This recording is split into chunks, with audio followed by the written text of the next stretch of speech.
دوستو دنیا کی تاریخ میں ظلم اور سفاکیت کے بے شمار واقعات موجود ہیں، لیکن ان میں سے کچھ واقعات ایسے ہیں جو انتہائی دلسوز اور المناک ہیں۔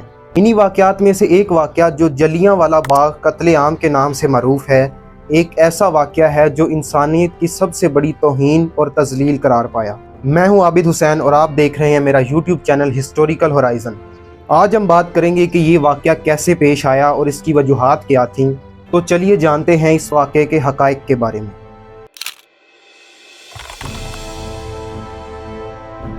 بھارت کے مشرقی پنجاب میں واقع شہر امرتسر میں سکھ کمیونٹی کے دور کا ایک باغ جہاں انگریز فوج نے سینکڑوں آزادی پسندوں کو گولیاں مار کر ہلاک کر دیا تھا۔ دوستو یہ 13 اپریل 1919 کا دن تھا جب امرتسر کے جلیاں والا باغ میں 20,000 سے زائد لوگ جمع تھے۔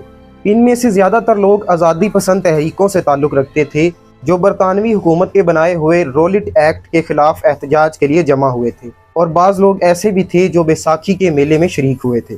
دوستو یہ پہلی جنگ عظیم کے بعد کا دور تھا اور بھارت میں انگریز حکومت کی پابندیاں بڑھتی جا رہی تھیں، اور انہی پابندیوں کی وجہ سے پنجاب میں بغاوت کی لہر دوڑ رہی تھی۔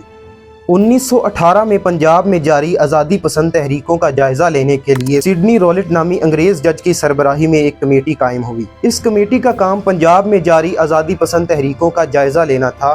کمیٹی کی تجاویز پر رولٹ ایکٹ منظور ہوا جس سے ہندوستانی شہری آزادیاں مزید محدود ہو گئیں۔ 1919 میں رولٹ ایکٹ کی منظوری کے بعد پورے ہندوستان میں بڑے پیمانے پر بے چینی پھیل گئی۔ اس قانون کے تحت کسی بھی ہندوستانی باشندے کو شک و شبہ کی بنیاد پر جیل میں ڈالا جا سکتا تھا۔ اس پر شدید رد عمل سامنے آیا اور 13 اپریل 1919 کو جلیاں والا باغ میں ایک بڑا لیکن پرامن احتجاج کیا گیا۔ اس احتجاج سے چند دن پہلے ہی برطانوی فوج کے جنرل ڈائر نے پورے ملک میں کرفیو نافذ کیا تھا، لیکن اس کی اطلاع بہت کم لوگوں کو دی گئی۔ جلیاں والا باغ 6 یا 7 ایکڑ رقبے پر پھیلا ہوا ایک کھلا علاقہ تھا اور اس کے گرد 10 فٹ اونچی 4 دیواری تھی، اور باغ میں آنے کے کل 5 راستے تھے جو تنگ گلیوں اور گزرگاہوں پر مشتمل تھے۔ اس اجتماع کے اکٹھا ہونے کا وقت 4:30 بجے تھا، لیکن اس کے 1 گھنٹے بعد ہی کرنل ڈائر 90 گورکھا فوجی لے کر باغ پہنچا۔ ان میں سے 50 کے پاس 303 کی بلٹ ایکشن رائفلیں تھیں اور اس کے علاوہ مشین گن سے لیس 2 بختر بند گاڑیاں بھی تھیں۔ جنرل ڈائر نے مجمع کو کوئی وارننگ نہیں دی اور 30 سیکنڈ کے اندر ہی فوجیوں کو گولیاں چلانے کا حکم دے دیا، اور اس کے علاوہ باغ کے داخلی دروازے بھی بند کر دیے۔ اس وقت مجمع میں 20 سے 25 ہزار لوگ موجود تھے جن پر اندھا دھند گولیاں برسائی گئیں، اور فائرنگ تب روکی گئی جب ان کی گولیاں ختم ہو گئیں۔ فائرنگ سے بچنے کے لیے تنگ دروازوں اور گلیوں میں بھگدڑ کی وجہ سے بہت سے لوگ ہلاک ہوئے۔ باغ میں ایک کنواں بھی تھا جس میں بہت سے لوگوں نے فائرنگ سے بچنے کے لیے چھلانگ لگا دی۔ آزادی کے بعد اس کنویں پر لگائی گئی تختی کے مطابق اس کنویں میں سے 120 لاشیں نکالی گئی تھیں۔ اس مجمع پر 10 منٹ تک گولیاں برسائی گئیں اور فائرنگ بند ہونے کے بعد زخمیوں کو اٹھانے کی اجازت بھی نہیں دی گئی۔ گولیوں کی لپیٹ میں آنے والے لوگ پوری رات یہاں پڑے رہے۔ ہلاکتوں کی تعداد برطانوی تفتیش کے مطابق 379 بتائی گئی، لیکن بعد میں انڈین نیشنل کانگریس نے اپنی طرف سے ایک تحقیقاتی کمیٹی بنائی جس کے نتائج سرکاری نتائج سے مختلف نکلے۔ کانگریس نے زخمیوں کی تعداد 1500 بتائی اور ہلاکتوں کا اندازہ 1000 لگایا۔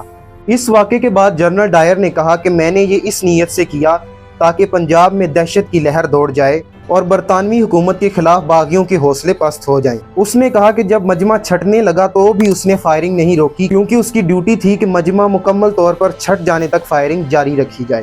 اس مجمع میں ایک سکھ نوجوان بھی تھا جسے گولی لگی تھی لیکن وہ بچ گیا تھا۔ اس نوجوان کا نام ادھم سنگھ تھا۔ اس واقعے کے وقت مائیکل اوڈوائر پنجاب کا لیفٹیننٹ گورنر تھا، اور اس نے نہ صرف جنرل ڈائر کی حمایت کی تھی بلکہ مانا جاتا ہے کہ سارا منصوبہ اسی کا تھا۔ 13 مارچ 1940 کے دن لندن کے کیکشن ہال میں مائیکل اوڈوائر کو ادھم سنگھ نے گولی مار کر قتل کر دیا تھا، اور بعد میں 31 جولائی 1940 کو برطانوی حکومت کی جانب سے ادھم سنگھ کو بھی پھانسی دے دی گئی تھی۔ مقدمے کی سماعت کے دوران ادھم سنگھ نے کہا کہ میں نے یہ اس لیے کیا کیونکہ مجھے اس سے شدید نفرت تھی اور وہ اس کا مستحق تھا۔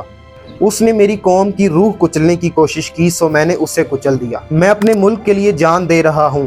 میں نے برطانوی فوج کی وجہ سے ہندوستان میں لوگوں کو بھوک سے سسکتے دیکھا ہے، اور مادر وطن کے لیے جان قربان کرنے سے بہتر بھلا کیا ہو سکتا ہے۔ دوستو یہ واقعہ ایک دلسوز حقیقت ہے۔